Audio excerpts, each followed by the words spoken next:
Hello, this is Meet the Writers. I'm Georgina Godwin. My guest today is a novelist, a playwright and an essayist. He's currently teaching English at Yale University. Born in St Kitts, he came to Britain and spent his childhood in Leeds before studying English literature at Oxford University. He was named Sunday Times Young Writer of the Year in 1992 and was on the 93 Granta list of Best of Young British Writers. Best of Young British Writers. His work's been listed for the Booker Prize, and his literary awards include the Martin Luther King Memorial Prize, a Guggenheim Fellowship, and a British Council Fellowship, plus many, many more.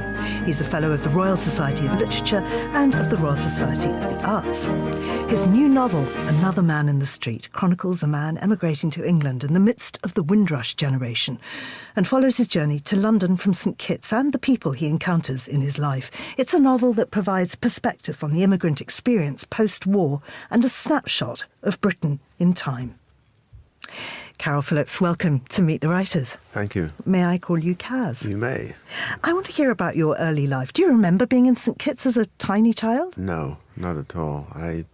My first memory of St Kitts was going back there as a 22-year-old after college, but I grew up with absolutely no tropical memories at all black and white, Leeds, northern, but wishing that I had some memory of another place. And did you feel like you had that cultural heritage? No, because I felt my heritage very much was northern working class kid on a council estate. The heritage that I had was very similar to any other kid growing up in the north of England, which was an awareness of the fact that you were not southern, that you didn't speak like they spoke on the telly when they read the news or when they did the weather forecast or panorama. They spoke properly. I spoke differently, but I had no awareness of a colonial heritage apart from obviously the fact that I was black. And so, because at that time it wasn't really taught in schools. British people didn't really understand what had happened overseas, or did they? No, they had no idea, and it wasn't necessarily their fault because the curriculum didn't speak to Britain's wider role in the world, Britain's wider history. And obviously politicians didn't speak about that either. There was no representation in Parliament of anybody who was non-white until 1983. So I was growing up in a world in which all 650 members of Parliament were white. Everybody on the television was. All the teachers were. The curriculum didn't have anything which suggested empire or colonial heritage, let alone complicating that colonial heritage by saying, is it a good thing? Is it a bad thing? It was just absent. Mm-hmm. Was these feelings of perhaps being othered because of that, would you say that was a class-based or a race-based thing, or both? Both. I think it's very difficult to talk about class without thinking about race, and it's very difficult to think about race without thinking about class. Many of the migrants who came to this country from the Caribbean were not working class. It's a myth to think that everybody was looking for a job on the railways or a job on the buses. Many were doctors, many were lawyers. That's class. But similarly, the migrants that we get in this country today from the Middle East or from Eastern Europe, not all are plumbers. Many people are middle class, university educated. So migration, race, class, it's a complicated fusion of forces and not nearly as simple, I think, as some politicians would lead us to believe. And I think it changed a lot recently too, didn't it? In that a lot of migrants who came here pre-Brexit felt accepted into this country and now no longer do. Yeah, again, it's very complicated because, migrants can feel accepted when they feel that they're needed. And a lot of the migrants that did come into this country at the beginning of the 21st century were definitely needed because of the situation of, jobs that needed to be done. So they felt needed in a way in which perhaps Caribbean migrants didn't feel needed. And it's not just simply about race. It's about understanding why people are here. Why are people coming into the country? Nobody really explained to the general British population at large the relationship between a colony and a colonial centre, that you colonize people by giving them British passports and telling them that they belong. And therefore they arrive with a feeling of expectation. They expect to be welcomed. They feel that they're part of a family. because that's what they've been told. The sense of disappointment when they get here and realize that actually not only are they not wanted, but nobody actually knows where they're from on the map. Nobody understands their heritage.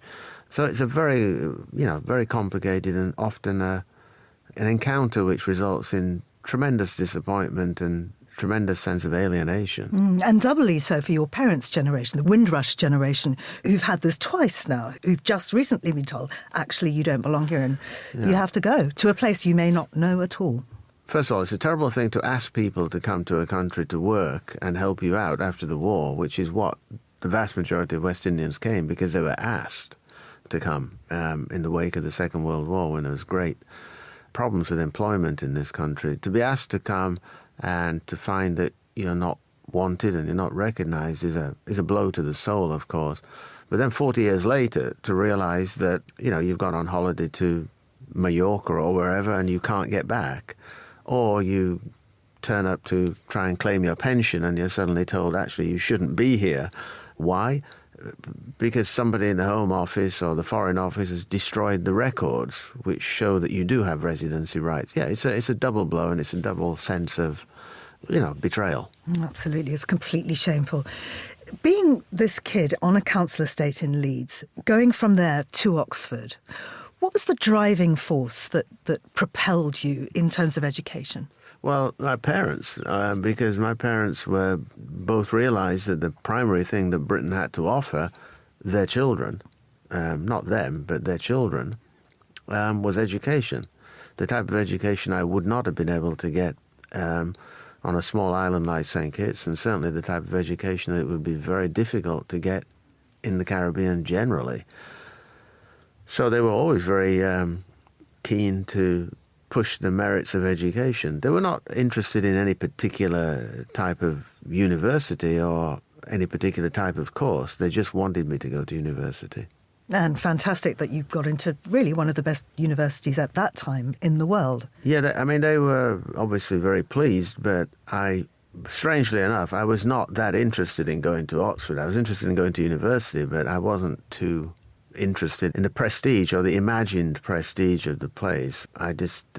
My headmaster didn't like me, and the feeling was deeply mutual, and he went to Cambridge, so I decided I wanted to go to Oxford. It's as simple as that. You started studying psychology, but you changed to English literature. Why was that? Because I was rubbish at psychology. I thought psychology was going to be a course in which I could show off and tell people, oh, you had a dream where you were falling off a cliff and suddenly a hand reached out. Well, what that dream means is that, you've got to think a little bit. I thought I was going to be one of those bores who, was able to sort of quote Freud and knew a bit of Jung, and it was more about cutting up little animals and doing science. It was too scientific for me, and I had no scientific training. So I asked my tutor.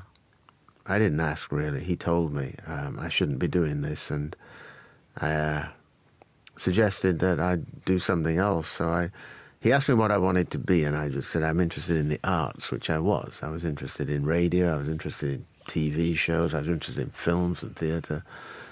And, he suggested that I do English because it was about people. And it was people that I really thought psychology was about. But he said literature will teach me about that. And of course, this gave you space, being at Oxford gave you space to start writing plays, start performing plays. And even after you left, you went to Edinburgh. Your first play was Strange Fruit. Now that's coming out at kind of peak Thatcher. And I wonder how much that influenced what you were writing and if there had been writing like that on the stage before. Not that I'd seen. I think what happened was I directed a lot of plays when I was at university, not necessarily well, but I directed plays by Ibsen, by Pinter, by Shakespeare. And I would go into, my methodology was I would go into the bookshop and I would look and see what plays were there, and I'd buy some and I'd read them, and then I'd decide what I wanted to do. But I was running out of plays that were interesting me because I was beginning to think more about the crisis of what the hell was I going to do when I got out of university. And it was at a time, as you say, of rising political and racial tension in this country. It was the emergence of Mrs. Thatcher and a kind of neo-colonial rhetoric that she was spouting, which eventually mushroomed into the Falklands War. There's narratives about who I was, what people like me were not really there on screen, stage, in books. So I realized that, because I couldn't find a play to direct, that maybe I should try to write a play myself. And it was, it was as simple as that. Toni Morrison has a very good response to a question when somebody asks, well, what made you want to start writing? And she said, I went into the library to look for a book. It wasn't there, so I realized I had to write it. So mine's a kind of clumsy version of that. It wasn't there, so I had to try and write a play about the people I wasn't seeing. And those people are really second-generation Windrush. Linton Kwesi Johnson, I guess he was experimenting in that space too? Yeah, he was very important. And actually, when I was a student, I wrote to him because he was emerging in my last year. He's remained one of my very closest friends for the last 45 years. But we met around that precise problem that there was no sense of our generation being visible in Britain, and he was writing about it, and I wanted to write about it, and it's an old adage, but if you can't see it, you can't be it. And I could see him, so there was like a little beacon of light, beacon of hope. Another person who was very influential was James Baldwin. He's somebody that I met a few years out of college because I admired his work, and I read his work. I admired the fact that he worked with equal facility in fiction and non-fiction. And I wrote to him, I wrote to his publishers out of the blue in the early 80s because I realized he was about to be 60. And the BBC had made a program called Norman Mailer at 60. And I thought, well, maybe they should make one called James Baldwin at 60. And they didn't. I mean, they did do something, and I was involved in interviewing him. But out of that interview and out of the initial couple of meetings, we became friends, and I thought we would be friends for a long time, but unfortunately he only had 4 more years to live. But very influential in your thinking, in your work? More influential as an example of how to comport oneself as a writer. I mean, in a weirdly negative way, because he loved publicity and he was very aware of celebrity. He was an American who was incredibly good at speaking. He came out of the church, and so he could speak off the cuff. So during the Civil Rights Movement, he was not just writing, he was also making speeches. He became a celebrity. He was on every talk show. But I think he had a corrosive effect upon his work, and I think he had eventually a very corrosive effect upon his health. So in a kind of strange way, I learned how not to be a writer by watching him and being around him. So he gave me the gift of his companionship and his friendship, but he also gave me the gift of understanding that chasing celebrity and chasing the bright lights is exactly the wrong thing to do as a writer. And another thing that really forged you as a writer was this trip you took at age 22 back to St. Kitts. And that was the inspiration, really, for The Final Passage, your first novel. It was, yeah. Yeah, it was a trip. The money I got for my first play, Strange Fruit, which wasn't very much, I bought a ticket for myself and my mother to fly to St. Kitts. My mother hadn't been back since she arrived with me as a baby in 1958. And obviously I'd never been there. And I'd asked her a lot of questions, but, she always managed to dodge or deflect. Questions about what was it like, why did we leave, what was it like when we got to England, was it difficult for you as a single mother dealing with this, that and the other. And I figured the only way was to take that money and actually just go and look and have the conversation there. So what I found was a huge part of myself that didn't come from a council estate in Leeds, a huge part of myself and a huge history that was connected to this tiny island of 12 miles by 6 miles with a population of 35,000 people. Every week I went to see Leeds United. There was more than 35,000 people in the ground. It was unimaginable that this constituted a country. And this constituted a country that I was always having to write down, I was born here. So I had to understand here. I now understood there, because there was where I grew up, I realized. But there was a here, suddenly. This is the beginning of a string of great work. So you've got The Final Passage, which came 5 years after that trip. Your second book, A State of Independence. And then you go on a trip around Europe. You produce this collection of essays, The European Tribe. And then you start dividing yourself between England and St. Kitts. And you're working then on both Higher Ground and on Cambridge. Cambridge, in a way, is a very English book. And yet you've got this dichotomy in your background going on. Yeah, but Cambridge is a very English book. Actually, it's interesting you say that, because I think most people see it because it's set in the Caribbean. Most people think, oh, well, it's his first attempt to fully embrace the Caribbean. Actually, no, it's an English woman's voice who's journeyed out from the north of England to the Caribbean, which in her 20s, which actually is me, somebody who leaves the north of England and goes to the Caribbean, and she's kind of freaked out by what she encounters in the same way that I was obviously kind of shocked and shaken by realizing that I'm meeting my great-grandmother for the first time and sitting with her. She was born in 1898, and I'm sitting having conversations with her. Her grandmother was a slave.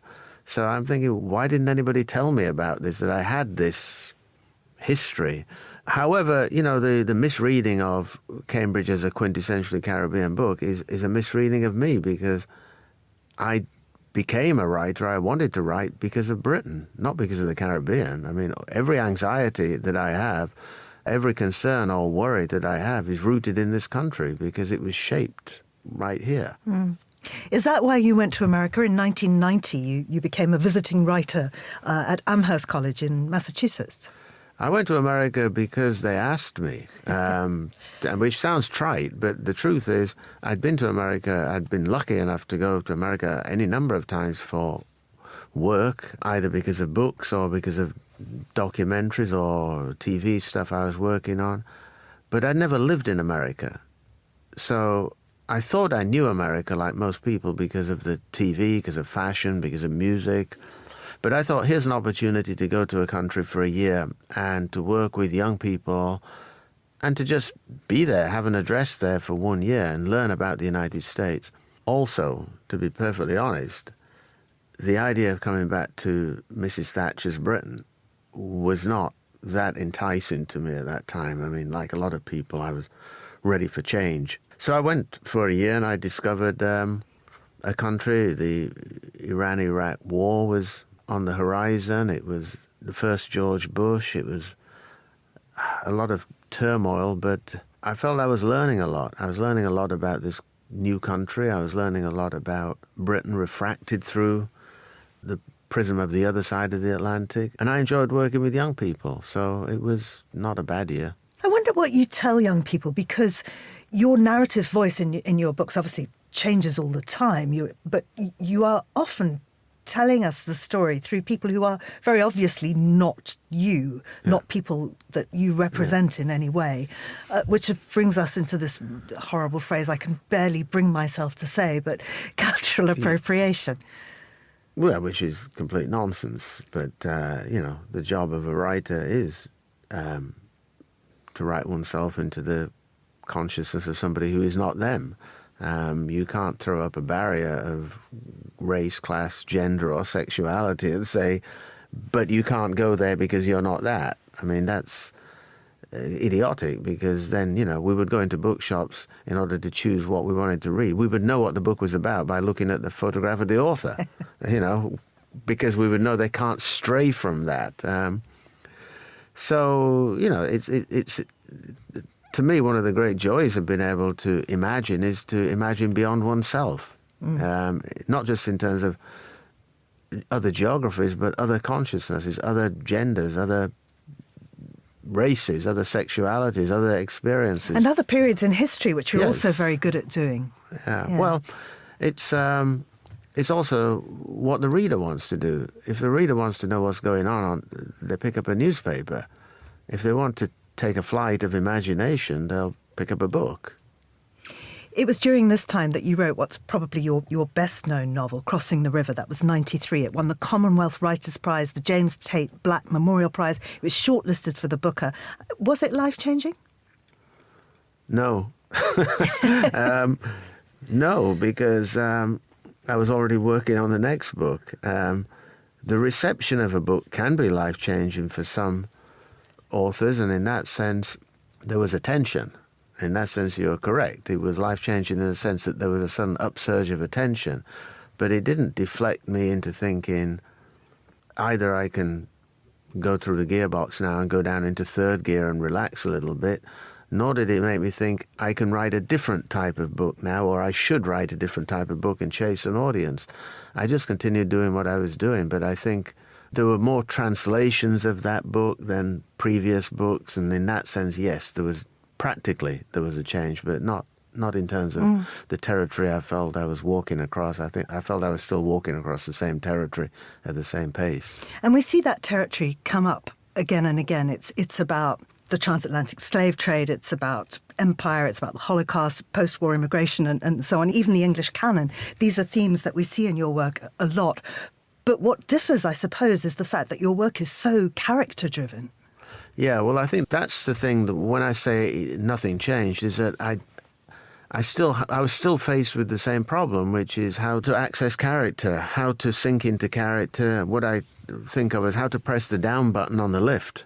So I can go down into the consciousness of a character rather than writing rather superficially and, getting a sense of who they are, but making the central dynamic of the book what happened next. The central dynamic of what I'm always trying to do depends upon a pretty intimate knowledge of people.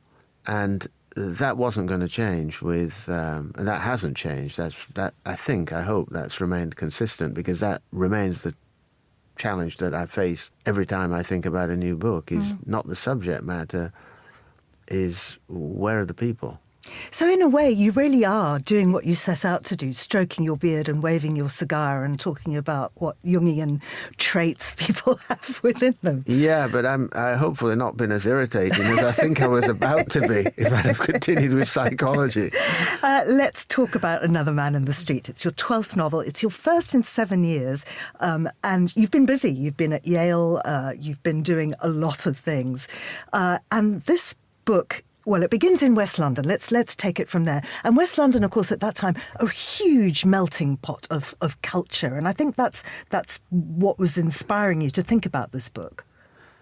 Yeah, I think so. I mean, the idea of British history being about Windrush, if I can use that kind of somewhat clumsy term, a bunch of West Indians show up in Britain in the 1950s into the early 60s, and Notting Hill changes, which is where the book is principally set, is not true. It's only partially the story. The story is also about working class people from the north of England coming down to swinging 60s London to try to get a start. It's also about the Irish migrating to London, trying to find somewhere to live.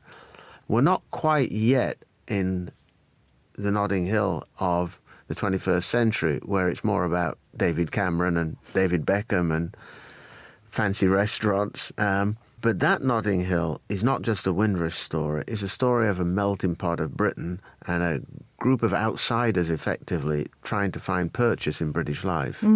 Your landlord character, Peter Feldman, based on Peter Ruchman?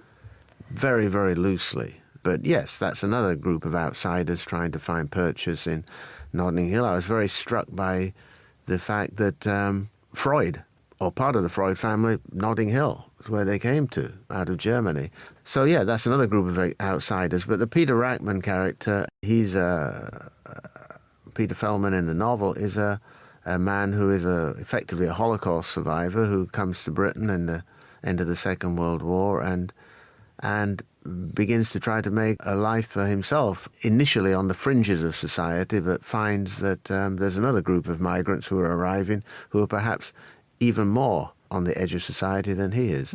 Such as Victor, or Lucky as we later know him. Both unfortunate names for where he somewhat ends ironic. Why that change in name? Well, I think people have a rather unfortunate way of naming people without realizing the sort of slight psychic damage it does to them, the irony. You know, I grew up at a time in the 1960s where people had a habit of calling me Sunshine. And I used to think, the hell are they calling me Sunshine for?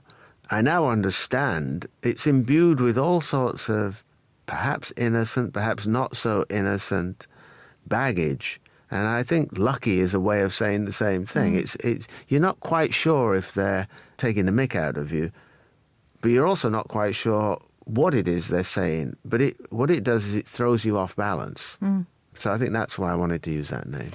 No, I'm not saying that one, as a writer, always has to have somebody in the book who might be your own kind of cipher. But if there was one, would that be Ruth? Probably. So she's the Yorkshire-born secretary and later fiancé. Yeah, probably, because there's always, I mean, you are right, there's always somebody in there who does carry a lot of the psychological weight, if you like, of the writer. And it's not always somebody who you'd easily guess, because there may be a different gender, a different race, a different nationality. But that journey from the north of England, that kind of hard scrabble, if you like, existence that Ruth had is not too dissimilar from how I grew up. And of course, here you are now. You are this lauded writer, this lauded professor and academic. I wonder, when you look back, how you feel you've grown as a writer. I was talking to you earlier about reading an old interview of yours saying that you weren't having a serious relationship with anybody. You had no plans to have children. They just, I suppose, took up too much creative space. Yeah. Now you have 2 young boys. Yeah, but that's my primary job. Is not to be a writer. My primary job is being dad. But it wasn't? No, because I was... What changed? Well, I became less selfish.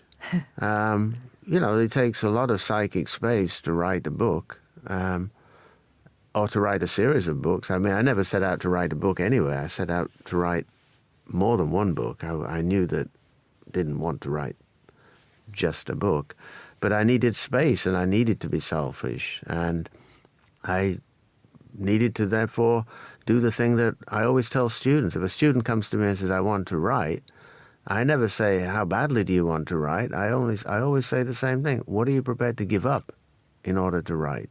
Because you have to give something up. And I gave up plenty. You know, I have no regrets about it. I gave up things in order to write, but now I feel incredibly lucky because the things that matter to me more than books are my children. But I've read you pre-children and now post-children. Yeah. And I don't think your work suffers at all. Well, I'll ask them. You're saying maybe your parenting did, perhaps. But well, we haven't spoken a lot about this book, and that's on purpose. I want people to read it. I want them to form their own opinions. We've told them enough, I hope, to whet their appetite. I found it extraordinary, just this wonderful portrait of this strange man, and everybody in the book surrounds him in some way, touches his life in some way. And extraordinary that you managed to have 2 tiny children and still get it done. Yeah, I'm grateful. I'm grateful because, I mean, you know, every parent knows it's a full life being a parent. It's a full life being responsible for the happiness and safety of anybody else besides yourself. You can't be as clumsy with other people's lives as you are with your own life. But there's also a sense of responsibility when you're writing, because these characters have trusted their stories to you, so you have to be responsible to them as well. So, yeah, I feel lucky that, in a sense, I was able to find the time to focus on talking to these people in the book and, you know, making the lunchboxes in the morning. Mm. You have written a lot about sort of times of political turmoil and change, and you're here in Britain just on a visit. You're going back to the US. How do you feel about the country in which your children will grow up? Pretty terrified. They have British passports as well. And for what it's worth, I made sure they have St. Kitts passports as well. They need as many doors open as possible because this is a very fast-changing, slightly terrifying world for all of us. We don't know what's going to happen. We don't know where we might need to be, where we might need to go It's a concern for people in Britain, of course, because a lot of doors in Britain have slammed shut since Brexit. Well, we can't go there, or it's not as easy to go there. So I'm concerned because it seems to be a less selfish world on both sides of the Atlantic. It seems to be more turbulent politically. However, having said all of that, if we do our jobs properly, all we can do is give them the necessary tools for them to hopefully make a better job of it than we've done, because I think we've made a pretty poor show of it with the evidence of climate change, conflict, the low level of political discourse, the general level of discourtesy. Yeah, I've got great faith that they'll do better, but they may need options. Finally, you're working on something else. Yeah, I have a very haphazard way of working, which is I tend to sort of scramble around and keep notes on this and keep notes on that, in the hope that if out of this morass of bits and pieces that I'm thinking about, a voice will appear. It's not the subject's not going to take me there. The idea is never going to produce a book. An idea can lead you towards a non-fiction book, I think. But for me, because I'm a sort of old-fashioned novelist in the sense that I believe in character, I believe that the novel was born in 1719 with Robinson Crusoe and then developed with novels called Silas Marner, Tess of the D'Urbervilles, Jane Eyre, Oliver Twist, David. They're about people. So for me, until the people appear, it's just an idea. But I tend to have lots of possible directions in which to go, but somebody has to take me by the hand and say, follow me. Well, I urge people to follow Lucky in Another Man in the Street. Caryl Phillips, thank you so much for speaking to me. Well, thank you. Another Man in the Street is published by Bloomsbury and it's out now. You've been listening to Meet the Writers, thanks to the production team of Steph Chungu, Maisie Ringer and Maylee Evans. And you can download this show and previous episodes from our website or wherever you get your podcasts. I'm Georgina Godwin. Thank you for listening.